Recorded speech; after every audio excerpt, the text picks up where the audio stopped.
I like The Flash. I would say I like The Flash a lot. He's probably one of my favorite superheroes, so I was nervous to see the movie. I really wanted to like it. James Gunn said he liked it. The Flash, which people are going to see, is just one of the greatest movies ever made. I like James Gunn, but I don't like The Flash.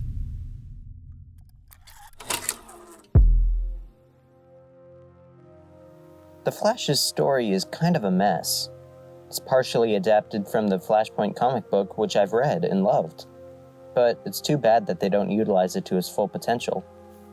It's incredibly inconsistent with its quality, which is an unfortunate side effect of the many scripts from many different writers Frankenstein together. The first 40 minutes are an absolute slog, which is not helped in the least by Ezra Miller's annoying performance. Never mind that there's a teenage version of him at the same time.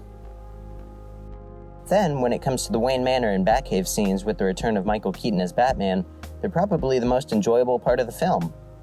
It's really an injustice that Keaton's Batman provides next to nothing in terms of story other than fan service. I think the same goes for Supergirl as well. When it comes to the ending fight scene, it's quite dull. I think it's a totally lame idea to reuse General Zod from Man of Steel as the film's villain. It's just boring. The Flash should have had his own villain for his first solo film ever. It's a complete shot in the foot. He'll live. The Reverse Flash was a great villain in Flashpoint. Why not use him? It makes so much sense. When it comes to the time-traveling climax of the film, I think it contains the highest highs as well as the lowest lows. I think the scene between Barry and his mother was truly heartfelt, and it was nice to have some genuine, unobnoxious seriousness from Ezra Miller's Barry Allen, which I felt the rest of the film severely lacks. But unfortunately, it also contains a bland twist reveal, and it totally betrays the previously set rules about time travel, which is just, why even make it so complicated in the first place? But when the film ends with Barry saving his father and getting the girl, it seems like it's alright. But then, for some reason, George Clooney shows up as Batman. Aside from the story, the two worst offenders are Ezra Miller and the CGI. Frankly, Miller's performance is hard to watch. He's snarky, and it's not funny. He cracks jokes at rapid fire, and I think I laughed twice. Granted, Miller probably didn't improvise every line, so some of the blame lies in the writing, but his delivery all the same is not pleasing. The CGI is pretty bad. There's no defending it. It doesn't help in the slightest that 99% of the pixels on the screen are generated by a computer either. To start, when there are two Ezra Millers on screen at the same time, one of them is a digital double. It looks terrible, and they don't even try to hide it.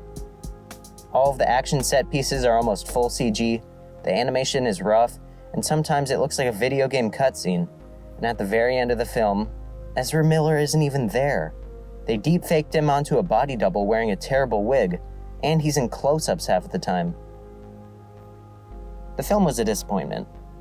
Not an unpredicted one, but I never expected it to be as bad as it was.